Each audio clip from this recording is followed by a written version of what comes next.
السلام علیکم ناظرین، پروگرام چائنا ٹوڈے کے ساتھ میں ہوں آپ کی میزبان حفصہ آصف۔ یہ پروگرام GNN اور چائنا میڈیا گروپ کے تعاون سے آپ کے لیے پیش کیا جاتا ہے۔ پروگرام میں ہم جائزہ لیں گے ترقی کے میدان میں چین کی کامیابیوں کا، اس حوالے سے پاک چین ثقافتی شراکت داری، باکس آفس، سی فوڈ کی تجارت، جانوروں کی معیشت، زیر سمندر ریموٹ سے آپریٹ ہونے والی گاڑی، مقناطیسی ٹیکنالوجی، نیو انرجی بیس، انسان نما روبوٹس اور جاپانی جارحیت کے خلاف مزاحمتی جنگ سمیت دیگر دلچسپ رپورٹس پروگرام کا حصہ بنائیں گے۔ تو آئیے پروگرام کا باقاعدہ آغاز کرتے ہیں پہلے سیگمنٹ چائنا دس ویک سے۔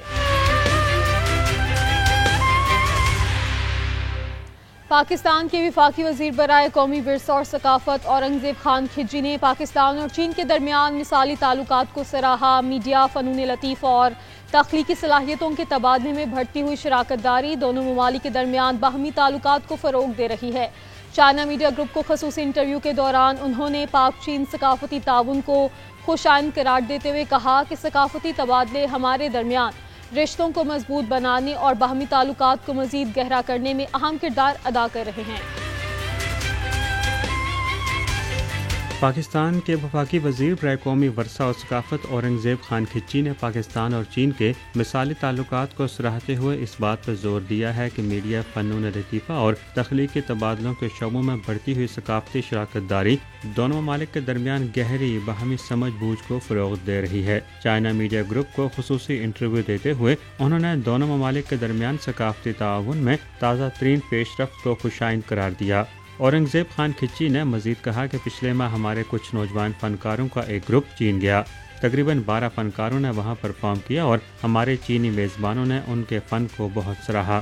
وزیر نے مزید کہا کہ فلم، ٹیلی ویژن اور موسیقی کے تبادلے پاکستان اور چین کے درمیان ثقافتی رشتوں کو مضبوط کرنے اور باہمی سمجھ بوجھ کو گہرا کرنے میں اہم کردار ادا کر رہے ہیں۔ انہوں نے مزید کہا کہ ہمارے لیے چین میں ایک بڑا میدان موجود ہے۔ ہماری ڈرامہ انڈسٹری اور فلمیں بیرون ملک بہت مقبول ہیں۔ چینی ڈرامے بھی بے حد پسند کیے جاتے ہیں۔ اس حوالے سے ہماری وزارت اطلاعات پوری کوشش کر رہی ہے کہ دونوں ملکوں میں تعاون کو مزید فروغ دیا جائے۔ چین پاکستان کے ساتھ جدید دور میں چین پاکستان ہم نصیب معاشرہ تعمیر کرنے کا خواہاں ہے۔ چین کی وزارت خارجہ کے ترجمان نے بیجنگ میں پریس بریفنگ کے دوران بتایا کہ وانگ ای نے پاکستان کے نائب وزیر اعظم اور وزیر خارجہ اسحاق ڈار کے ساتھ پاک چین وزراء خارجہ اسٹریٹجک ڈائیلاگ کے چھٹے دور کی مشترکہ صدارت کی۔ ترجمان وزارت خارجہ کے مطابق وزیر خارجہ وانگ ای نے کہا کہ چین پاکستان دوستی وقت کی ہر آزمائش پر پورا اتری ہے اور ہماری اسٹریٹجک شراکت داری انتہائی مضبوط ہے۔ چینی وزارت خارجہ کی ترجمان ماؤننگ نے بیجنگ میں ایک پریس بریفنگ کے دوران کہا کہ چین پاکستان کے ساتھ مل کر نئے دور میں ایک زیادہ قریبی چین پاکستان ہم نصیب معاشرہ تعمیر کرنے کا خواہاں ہے۔ یہ بریفنگ وزیر خارجہ وانگ ای کے پاکستان کے دورے سے متعلق تھی۔ ترجمان کے مطابق دورے کے دوران وانگ ای نے پاکستان کے صدر آصف علی زرداری، وزیر اعظم Shehbaz Sharif, army chief general Asim Munir سے ملاقات کی اور پاکستان کے نائب وزیر اعظم اور وزیر خارجہ اسحاق ڈار کے ساتھ چین پاکستان وزراء خارجہ اسٹریٹجک ڈائیلاگ کے چھٹے دور کی مشترکہ صدارت بھی کی۔ ماؤننگ کے مطابق وزیر خارجہ وانگ ای نے کہا کہ چین پاکستان دوستی وقت کی ہر آزمائش پر پورا اتری ہے اور ہم موسمی اسٹریٹجک شراکت داری انتہائی مضبوط ہے۔ دونوں ملکوں کے درمیان اسٹریٹجک تعاون فریقین کی مشترکہ ترقی اور خطے کے امن و استحکام کے لیے نہایت اہم ہے۔ چین اور پاکستان ایک ہم نصیب کمیونٹی کی تعمیر میں پیش رہے ہیں۔ چین پاکستان کے ساتھ مل کر دونوں ممالک کی قیادت کے درمیان طے شدہ اہم اتفاق رائے کی روشنی میں روایتی دوستی کو مزید گہرا کرے گا۔ چین کی صنعتی ترقی نے رواں سال کی ابتدائی 7 ماہ میں مستحکم اور مثبت کارکردگی برقرار رکھی۔ صنعتی پیداوار میں ترقی کا رجحان دیکھا گیا۔ ان خیالات کا اظہار چائنا مشینری انڈسٹری فیڈریشن کے اعداد و شمار کے مطابق صنعتی ترقی میں سال بہ سال بڑا اضافہ ہوا ہے۔ چین کی مشینری صنعت نے رواں سال کے ابتدائی 7 ماہ کے دوران مستحکم اور مثبت کارکردگی برقرار رکھی، جس میں پیداوار اور فروخت دونوں شعبوں میں ترقی کا رجحان دیکھا گیا۔ اعداد و شمار کے مطابق جنوری تا جولائی مشینری صنعت کے 5 بڑے شعبوں کے اضافی قدر میں سال بہ سال اضافہ ہوا۔ عمومی آلات سازی کی صنعت میں 8.3% اضافہ ہوا۔ خصوصی آلات سازی میں 3.8% کا اضافہ ہوا۔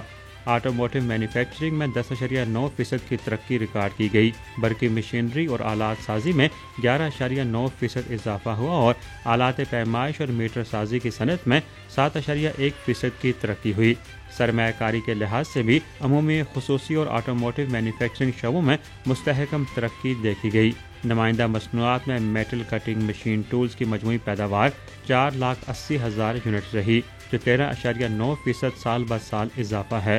صنعتی روبوٹس کی پیداوار 4,47,000 یونٹ تک جا پہنچی، جو پچھلے سال کے مقابلے میں 32.9% اضافہ ہے۔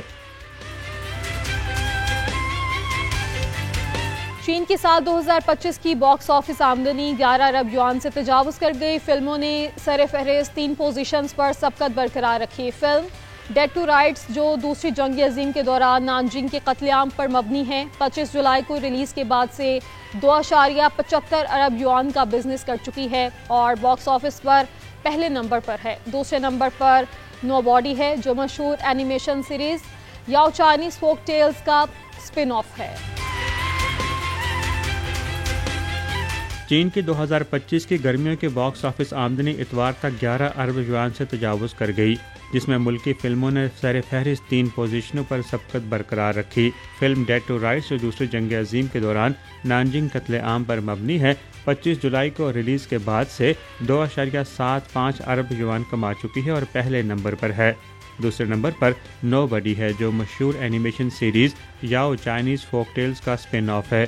یہ فلم 2 اگست کو ریلیز ہوئی اور چین میں 2D اینیمیشن فلم میں سب سے زیادہ کمائی کرنے والی فلم بن چکی ہے۔ تیسری پوزیشن پر دی لائچے روڈ ہے، جو تانگ شاہی دور کے پس منظر پر مبنی ایک ادبی ناول سے ماخوذ دل کو چھو لینے والا تاریخی ڈرامہ ہے۔ 1 جون سے 31 اگست تک جاری رہنے والا چین کا گرمیوں کا سینما سیزن ملکی فلموں کی طاقت کا مظہر ہے، جو اپنی پرکشش کہانی اور ثقافتی اثر پذیری کے ذریعے شائقین کو محصور کیے ہوئے ہے۔ رواں سال کی مجموعی باکس آفس آمدنی 38.33 ارب یوان تک پہنچ گئی ہے، جس میں 88 کروڑ 70 لاکھ سینما ناظرین شامل ہیں۔ چینی عوام کی جاپانی جارحیت کے خلاف مزاحمتی جنگ اور دوسری عالمی جنگ میں فتح کی 80ویں سالگرہ کے موقع پر منعقد ہونے والی عظیم الشان پریڈ کی تیسری جامع ریہرسل بیجنگ میں کی گئی۔ ریہرسل ہفتے کی شام 5 بجے شروع ہوئی اور اتوار کی صبح 5 بجے تک تھیان آن من اسکوائر میں جاری رہی، جو تقریب کے لیے فل ڈریس ریہرسل تھی۔ چینی عوام کی جاپانی جارحیت کے خلاف مزاحمتی جنگ اور دوسری عالمی جنگ میں فسطائیت کے خلاف فتح کی 80ویں سالگرہ کے موقع پر منعقد ہونے والی عظیم الشان پریڈ کی تیسری جامع ریہرسل اتوار کی صبح بیجنگ میں مکمل ہوئی۔ یہ ریہرسل ہفتے کی شام 5 بجے شروع ہوئی اور اتوار کی صبح 5 بجے تک تھیانمن اسکوائر پر جاری رہی۔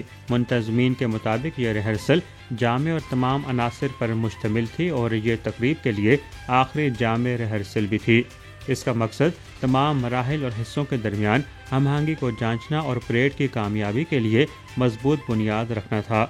ریہرسل کے دوران تمام مراحل منظم طور پر انجام دیے گئے اور مطلوبہ نتائج حاصل ہوئے۔ یہ عظیم اجتماع، جس کی نمایاں خوبی فوجی پریڈ ہے، 3 ستمبر کو تھیانمن اسکوائر پر منعقد ہوگا۔ چین نے تھیانگونگ اسپیس اسٹیشن پر 3 لائف سائنسز تجربات میں کامیابی حاصل کی، جس کے بایو ٹیکنالوجیکل سیمپلز کم درجہ حرارت والے فریزر میں محفوظ ہیں، جو رواں سال انسان بردار خلائی جہاز کے ذریعے زمین پر لائے جائیں گے، جس کی مزید تحقیق کی جا سکے گی۔ 15 جولائی کو تیانشو 9 کارگو اسپیس کرافٹ کے ذریعے بھی تجرباتی مواد خلائی اسٹیشن پہنچایا گیا۔ شینزو 20 کے خلا بازوں نے بایو ٹیکنالوجی ایکسپیریمنٹ کیبنٹ میں سیل اور tissue module cell experiment units نصب کیے۔ چین نے اپنے تھیانگونگ اسپیس اسٹیشن پر 3 لائف سائنس تجربات کامیابی سے مکمل کر لیے ہیں۔ اس حوالے سے حیاتیاتی نمونے اب تک ایک کم درجہ حرارت والے فریزر میں محفوظ ہیں اور رواں سال ایک انسان بردار خلائی جہاز کے ذریعے زمین پر واپس لائے جائیں گے تاکہ مزید تحقیق کی جا سکے۔ 15 جولائی کو تھیانشو 9 کارگو اسپیس کرافٹ کے ذریعے یہ تجرباتی مواد خلائی اسٹیشن پہنچایا گیا۔ اس کے بعد شینزو 20 مشن کے خلا بازوں نے بایو ٹیکنالوجی ایکسپیریمنٹ کیبنٹ میں سیل اور ٹیشو ماڈیول میں سیل ایکسپیریمنٹ یونٹس نصب کیے۔ زمینی مرکز سے ریموٹ کنٹرول کے ذریعے نظام نے خودکار طور پر خلیوں کی افزائش، خوردبینی امیجنگ اور نمونوں کو فکس کرنے جیسے پیچیدہ مراحل مکمل کیے۔ اس کے بعد خلابازوں نے مدار میں ہی سیمپلنگ کی اور نمونوں کو محفوظ کر لیا۔ ان منصوبوں میں 5 اقسام کے نمونے شامل تھے۔ تمام تینوں لائف سائنس تجربات کامیابی سے مکمل ہو چکے ہیں۔ چینی محققین نے اسپیس اسٹیشن پر پودوں، خلیوں، پھل مکھیوں اور زیبرا مچھلیوں پر بھی تجربات کیے ہیں۔ چین میں انسان نما روبوٹس تیزی سے روزمرہ کے استعمال میں آ رہے ہیں۔ چین کے روبوٹکس انڈسٹری ماہرین نے مختلف کرداروں کے لیے ہیومنائڈ روبوٹس کو فوڈ ڈیلیوری رائڈرز، کسان، سینیٹائزیشن ورکرز اور شیف کے کرداروں میں استعمال ہونے والی وسیع رینج متعارف کروائی۔ چین کی ہیومنائڈ روبوٹکس انڈسٹری فی الحال 2 اہم تکنیکی راستوں پر آگے بڑھ رہی ہے، جن میں لرننگ بیسڈ ماڈلز اور ماڈل بیسڈ سسٹم شامل ہیں۔ چین میں انسان نما روبوٹس تیزی سے تجربہ گاہوں سے حقیقی دنیا کے استعمال میں آ رہے ہیں۔ چین کے روبوٹکس انڈسٹری ماہرین نے اس بات پر روشنی ڈالی ہے کہ روزمرہ زندگی میں مختلف کرداروں کے لیے ہیومنائڈ روبوٹس کو کیسے ڈیزائن کیا جا رہا ہے۔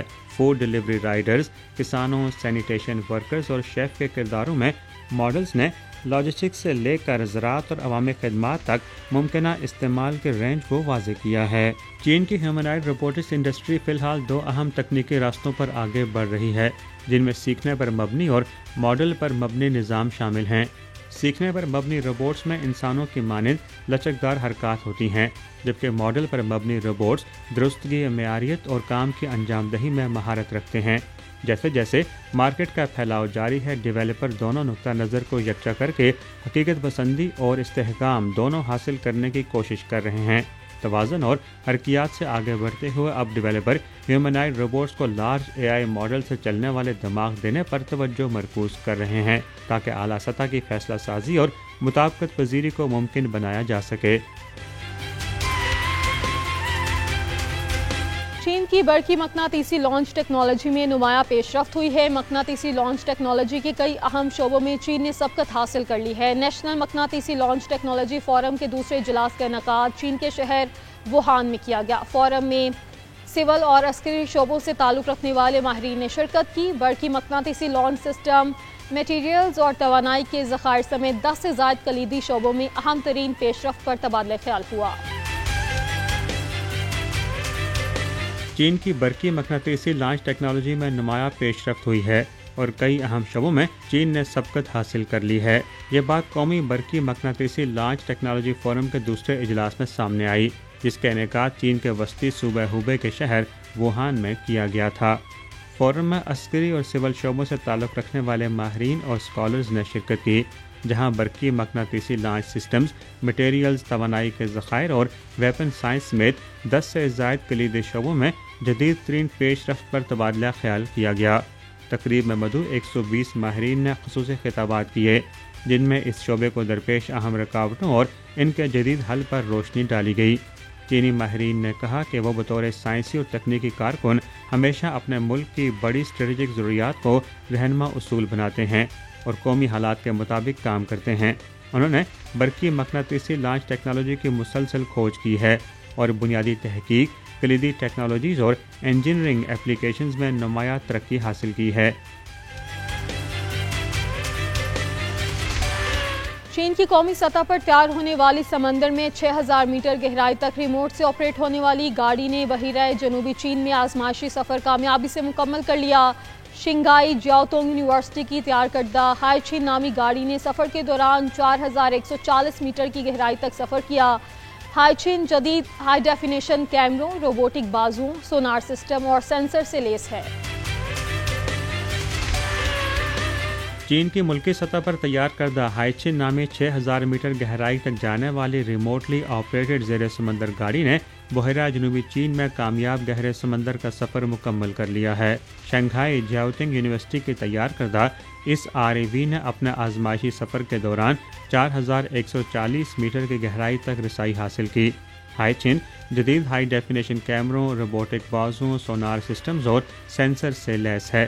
اور اس نے خودکار سمت کنٹرول اور درست ہاورنگ جیسی صلاحیتوں کا مظاہرہ کیا ہے۔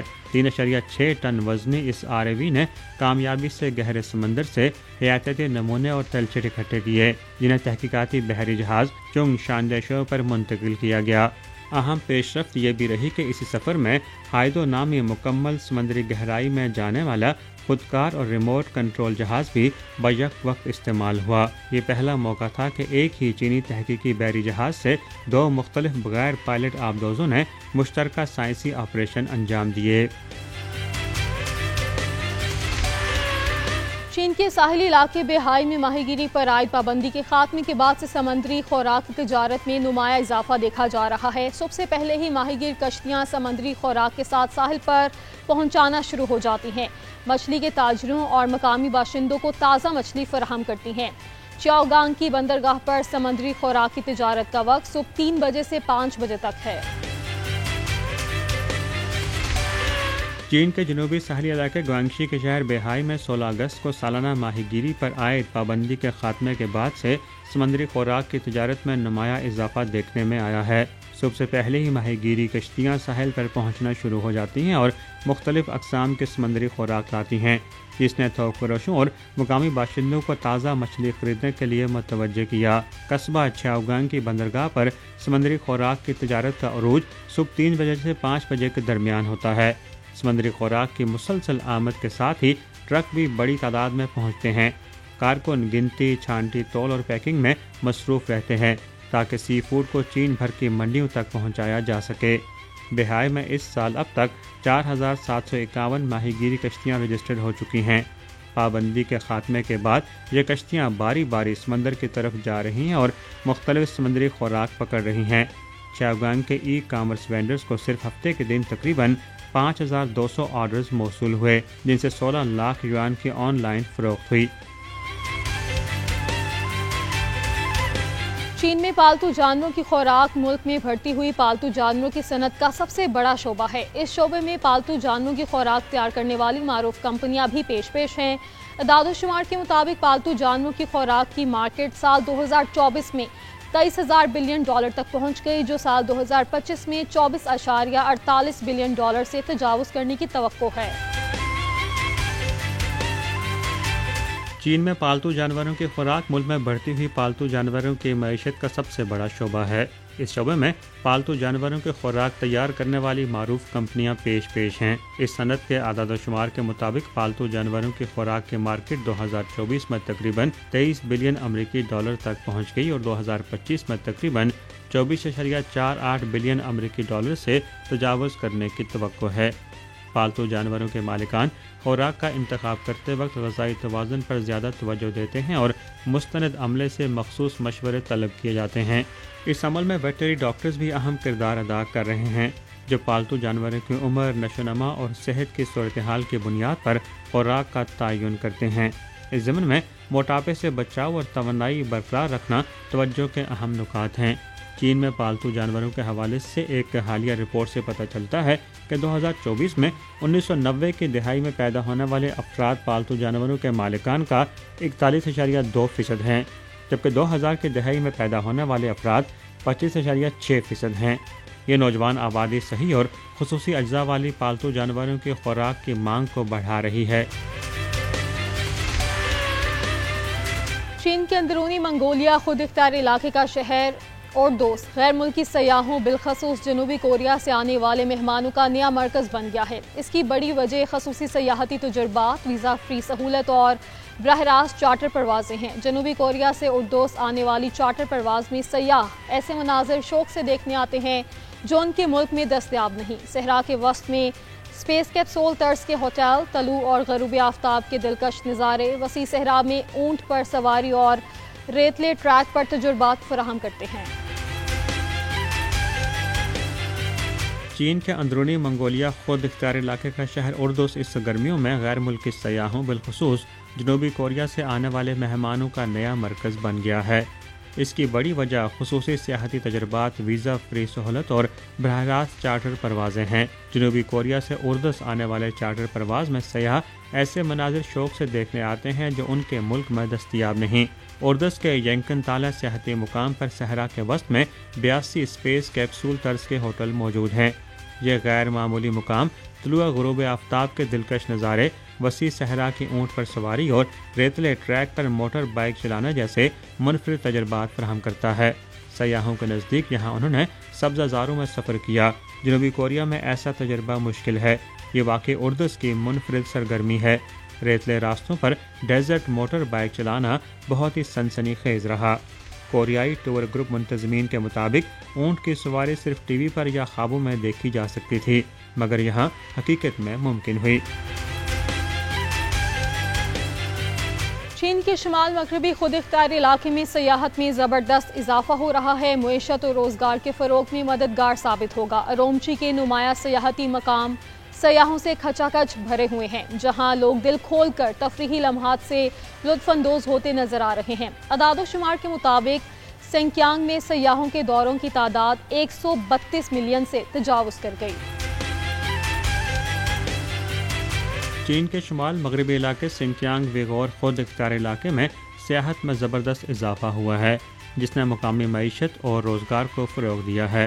اورمچی کے نمایاں سیاحتی مقام سیاحوں سے کھچا کھچ بھرے ہیں، جہاں لوگ دل کھول کر تفریحی لمحات پر خرچ کر رہے ہیں۔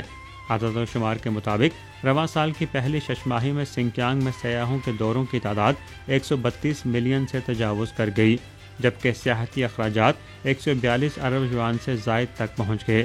دونوں میں سال بہ سال 11% سے زیادہ اضافہ ریکارڈ ہوا۔ خطے کے دارالحکومت اورمچی میں سیاح اپنے دن کا آغاز مقامی انداز کی کافی سے کر سکتے ہیں، جو نان روٹی سے بنے کھانے کے قابل کپ میں پیش کی جاتی ہے۔ کافی پینے کے بعد زیادہ تر سیاح انٹرنیشنل گرینڈ بازار کا رخ کرتے ہیں، جہاں سنکیانگ کی رنگا رنگ ثقافت ہر سٹال پر جھلکتی ہے۔ اورمچی میں 2025 کے پہلے 6 ماہ کے دوران 50.57 ملین سیاح آئے، جس نے اسے چین کی تیسری سب سے زیادہ مقبول گرمیوں کی سیاحت کی منزل بنا دیا۔ نیوزی لینڈ کے فلم میکر نے مغربی دنیا کے ان دعووں کی سختی سے تردید کی ہے جن میں کہا جاتا ہے کہ جنوب مغربی چین کے شیزانگ خود اختیار علاقے میں ثقافتی نسل کشی کی جا رہی ہے۔ چائنا گلوبل ٹیلی ویژن نیٹ ورک کو دیے گئے انٹرویو میں اینڈی بورہام نے اپنی دستاویزی فلم کی عکس بندی کے دوران کے لمحات شیئر کیے۔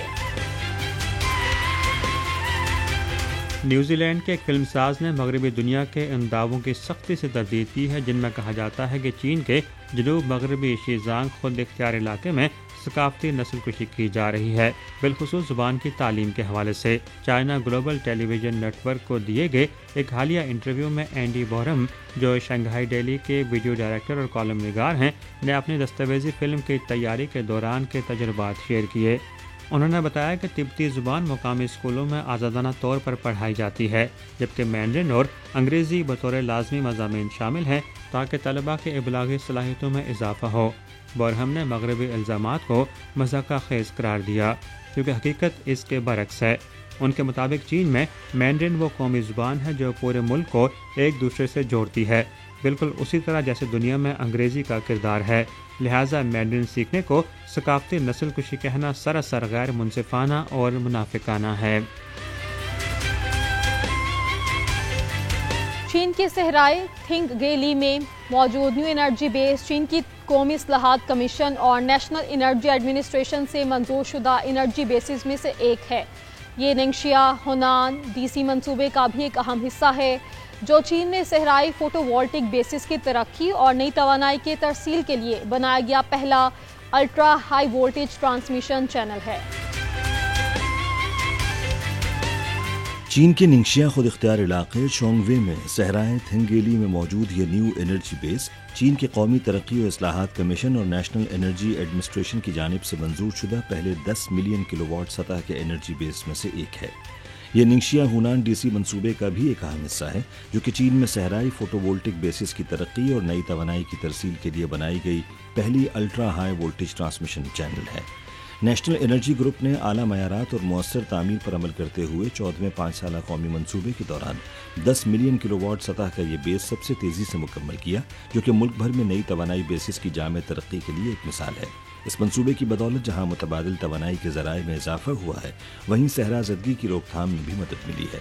ننگشیا ہونان ڈی سی منصوبے کی آلٹرنیٹو الیکٹریسٹی کی کل تنصیب شدہ صلاحیت 17.64 ملین کلو واٹ ہے۔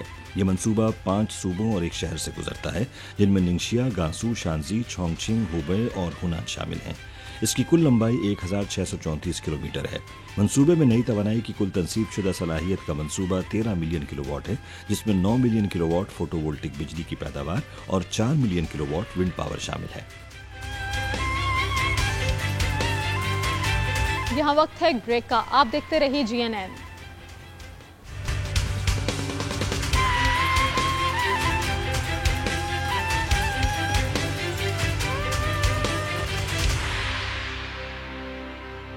Welcome back. سال 2025 چینی عوام کی جاپانی جارحیت کے خلاف مزاحمتی جنگ اور فاشزم مخالف عالمی جنگ کی فتح کی 80ویں سالگرہ ہے۔ 80 سال قبل لاکھوں افراد نے انتہائی کٹھن جدوجہد اور بے پناہ قربانیوں کے ساتھ جنگ کے خاتمے اور امن کی کرن حاصل کی۔ نئی نسل پر امن کی میراث کو آگے بڑھانے کی ذمہ داری عائد ہوتی ہے، جو دنیا کے ساتھ مل کر امن کے پروں کی تعمیر کر رہی ہے اور انسانیت کا روشن مستقبل تشکیل دے رہی ہے۔ اس سال چینی عوام کی جاپانی جارحیت کے خلاف مزاحمتی جنگ اور عالمی فاشزم مخالف جنگ میں فتح کی 80ویں سالگرہ ہے۔ بچوں، کیا آپ نے کبھی جنگ کی ہولناکی کا تصور کیا ہے؟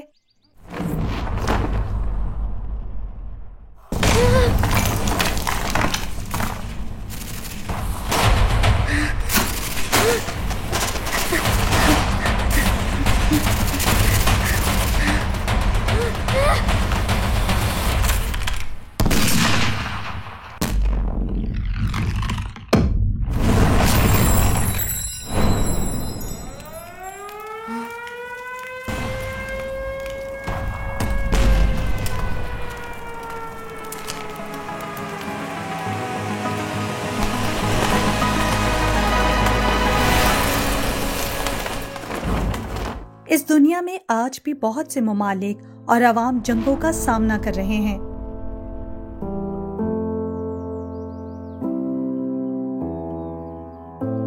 میں چاہتا ہوں کہ میرے پاس ایک سپر پاور ہو تاکہ تمام لوگوں کو کسی جنگ کا سامنا نہ کرنا پڑے۔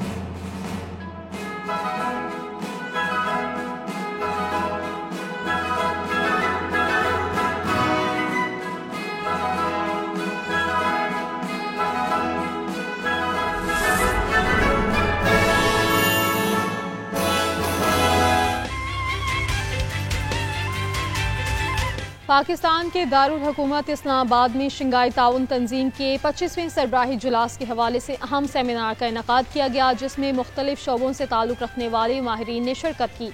سیمینار میں شرکاء نے چین کی بطور صدر شاندار کارکردگی کو سراہا اور اس امید کا اظہار کیا کہ پاکستان شنگھائی تعاون تنظیم کی ترقی میں مؤثر اور اہم کردار ادا کرتا رہے گا۔ اسلام آباد میں شنگھائی تعاون تنظیم کے 25ویں سربراہ اجلاس کے حوالے سے ایک اہم سیمینار کا انعقاد کیا گیا، جس میں مختلف شعبوں سے تعلق رکھنے والے پاکستانی ماہرین نے شرکت کی۔ سیمینار میں مقررین نے چین کی بطور صدر شاندار کارکردگی کو سراہا اور اس امید کا اظہار کیا کہ پاکستان تنظیم کی ترقی میں ایک مؤثر اور متحرک کردار ادا کرتا رہے گا۔ آج جو ہم نے ISSI میں سیمینار کیا، اس کا فوکس تھا کہ کیسے چائنا کی پریزیڈنسی میں شنگھائی اسپرٹ کے اوپر فوکس کرتے ہوئے، اور اس سال کو SCO چائنا ایئر قرار دیا گیا، کیا ترقی ہوئی SCO کے ایجنڈا کو آگے لے جانے میں، اور ہمیں کیا امیدیں ہیں، کیا توقعات ہیں تینجین کے سمٹ سے۔ یہی توقع ہے کہ جب یہ سمٹ بھی ہوگی تو یہ SCO کی تاریخ کی سب سے بڑی سمٹ ہوگی۔ اس میں 20 سے زیادہ عالمی لیڈران کی شرکت جو ہے وہ متوقع ہے۔ اس کے علاوہ انٹرنیشنل آرگنائزیشنز کے ہیڈ جو ہیں وہ آنے والے ہیں۔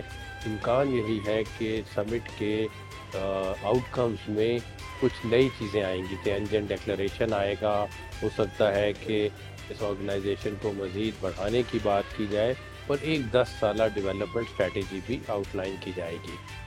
اس موقع پر چین میں پاکستان کے سفیر خلیل ہاشمی نے خطاب کرتے ہوئے کہا کہ پاکستان اور چین کے تعلقات اسلام آباد کی خارجہ پالیسی کا بنیادی ستون ہیں۔ انہوں نے SCO کو مکالمے، برابری اور مشترکہ ترقی کا ایک اہم پلیٹ فارم قرار دیا اور کہا کہ تنظیم کی اہمیت امن، سلامتی اور پائیدار ترقی کے لیے روز بروز بڑھتی جا رہی ہے۔ سیمینار میں پاکستان کی قومی رابطہ کار برائے SCO فرحت عائشہ نے بھی کلیدی خطاب کیا۔ ان کا کہنا تھا کہ پاکستان نہ صرف تنظیم کی طویل المدتی ترقی کے لیے پرعزم ہے بلکہ تیانجن میں رواں ماہ ہونے والے SCO سربراہی اجلاس میں بھرپور شرکت کا بھی منتظر ہے۔ شنگھائی کوآپریشن آرگنائزیشن کی سمٹ میٹنگ ہے جس میں وزیر اعظم محمد شہباز شریف صاحب بھی جا رہے ہیں۔ چین جو ہے وہ شنگھائی تعاون کی تنظیم کا چیئر پرسن ہے، تو انہوں نے اس میٹنگ کو جو سمٹ ہے اس کو منعقد کر رہے ہیں اور تیانجن کا شہر ہے جہاں یہ میٹنگ منعقد ہوگی۔ اس سال میں چائنا کی پریزیڈنسی کے دوران ہم نے کیا اچیو کیا اور سمٹ کے حوالے سے ہماری کیا توقعات ہیں، ہمارا کیا لاہ عمل ہے اور نیکسٹ ایئر کے لیے کیا لیسنز لرنڈ ہیں۔ پاکستان کے پہلے SCO قومی رابطہ کار بابر امین نے چین کی گلوبل ڈیولپمنٹ انیشیٹو کے تحت علاقائی تعاون کو فروغ دینے کی کوششوں کو بے حد سراہا اور تیانجن اجلاس سے مثبت نتائج کی توقع ظاہر کی۔ چائنا کا جو 1 سالہ جو صدارت تھی SCO کے council of heads of state council کی، اس کے حوالے سے چائنا نے جو پیش رفت کی ہیں، جو لینڈ مارک اچیومنٹس کی ہیں، جو کہ اس سے پہلے کبھی دیکھنے میں نہیں آئی، تو اس لحاظ سے یہ جو آنے والی سمٹ ہے یہ کامیابی کے لحاظ سے، وسعت کے لحاظ سے آج تک کے ہونے والی SCO کی تمام جو council of heads of state کی میٹنگز اور یا سمٹس ہیں ان میں سب سے بہتر اور شاندار رہے گی۔ ایک ایسی سمٹ ہوگی جس میں اب تک کے سب سے زیادہ جو ہے لیڈران نے شرکت کی اور اس کے علاوہ تقریباً 10 کے قریب بین الاقوامی آرگنائزیشنز جو ہیں ان کے سربراہان بھی آئیں گے۔ یہ سیمینار اس بات کا واضح ثبوت تھا کہ پاکستان چین کے ساتھ مل کر خطے میں استحکام، ترقی اور شراکت داری کو فروغ دینے کے لیے پرعزم ہے۔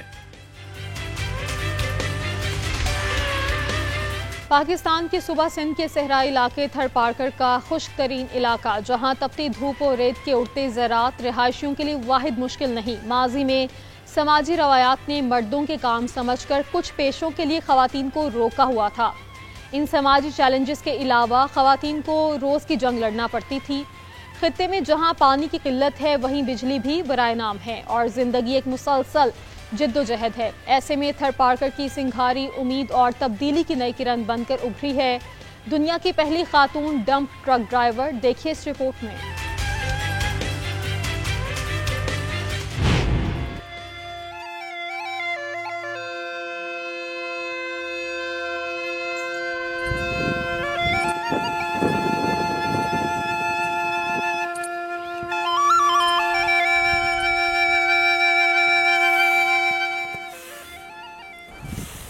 میرا نام سنگھاری ہے، یہ ہمارا گھر ہے، گاؤں ہے جندو درس۔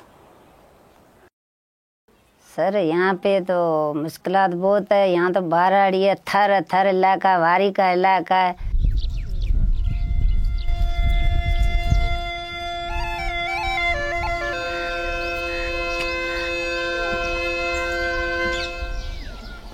تو ہم نے گھر بنایا، سارا ہاتھ کی محنت سے بنایا ہے، مٹی کا ہے، ککھوں کا ہے، سارا ہم ہاتھ کی محنت کی ہے۔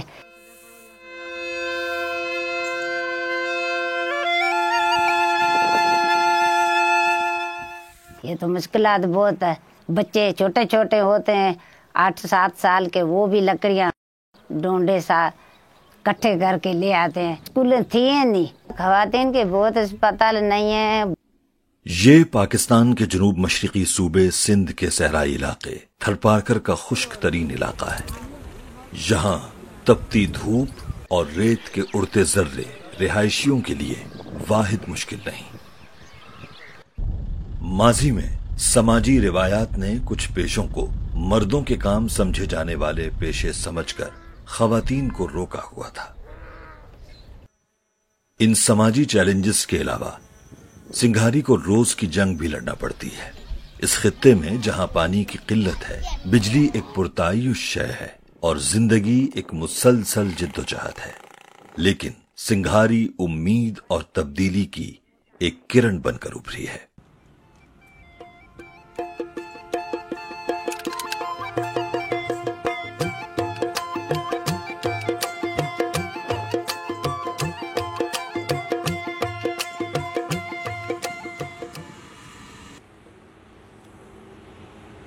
دو 2016 میں کئی پاکستانی پرائیویٹ کمپنیوں اور چائنا مشینری انجینئرنگ کارپوریشن نے مشترکہ طور پر چین پاکستان اقتصادی راہداری کے تحت تھر کول مائننگ کا منصوبہ شروع کیا۔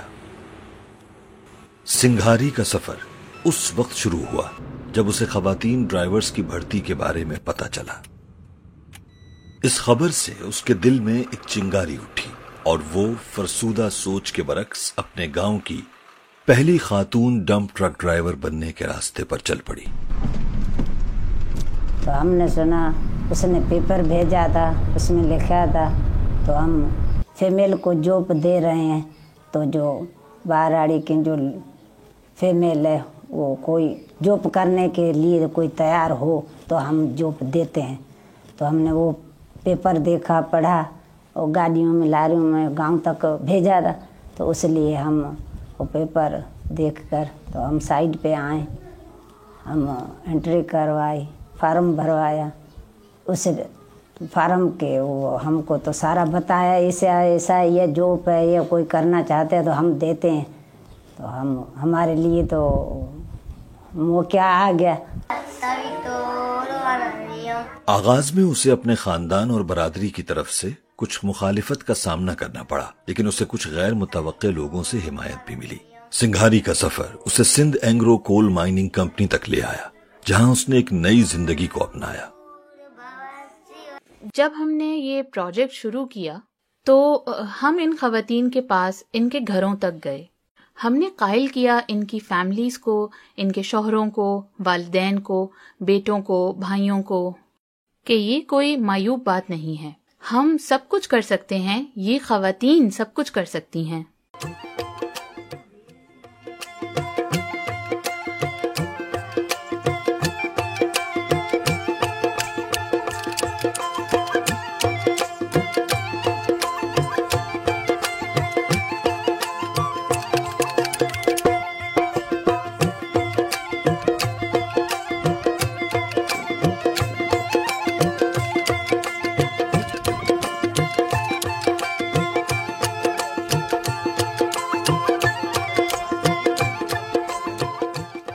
ہمارے لیے تو باراڑی میں کوئی ایسی کوئی جاب ووب نہیں تھی، تو ادارے بدارے کوئی ہوتے تھے تو بھی وہ اتنے اچھے نہیں ہوتے تھے جاب کے لیے، تو اس لیے ہم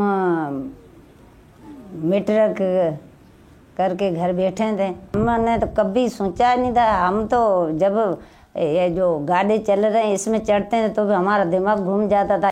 جب ہم گئے تھے انٹرویو کے لیے تو میڈم نے مجھے فوراً اس ٹائم میں مجھے ٹرک میں بیٹھائی، چڑھے سیٹ پہ اسٹرنگ پہ بیٹھ گئی، تو میڈم ہنس کے بولا آپ پیچھے جاؤ، تو ہم پیچھے گئی، میڈم آپ بیٹھی۔ میڈم کو اس ٹائم بھروسہ لگا تھا یہ گاڑی چلائے گی، تو ہم پیچھے بیٹھی، میڈم آگے بیٹھی، میڈم نے گیئر دیا، میں نے دیکھ رہی تھی، میں نے بولا لگتا ہے مجھے یہ جاب ملے گی۔ ساتھ پڑھ رہے ہیں، 5 بچے تو ہمارے 4 انگلش میں آ گئے، تو وہ تو دور جاتے ہیں اسکولیں دور ہوتے ہیں۔ ہم ڈیوٹی پہ ہوتی ہیں تو ہم 6 بجے ڈیوٹی پہ جاتی ہوں تو 3 بجے واپس آ جاتی ہوں۔ بعد میں میرے بچے ہے گھر، میرے گھر والے ہے گھر، میرا گھر والا سنبھالتا ہے بچے، گھر بیٹھا ہے تو میرے بچیاں ہیں ماشاءاللہ۔ 29,000 سیلری ہے ہماری 1 مہینے کی، 4 لیویں ہیں 1 منتھ کی، 4 لیو جب نہیں کرتے ہیں تو اس کی بھی وہ پتہ نہیں ٹپل دیتے ہیں کتنی، اچر کی دیہاری اس میں لگاتے ہیں۔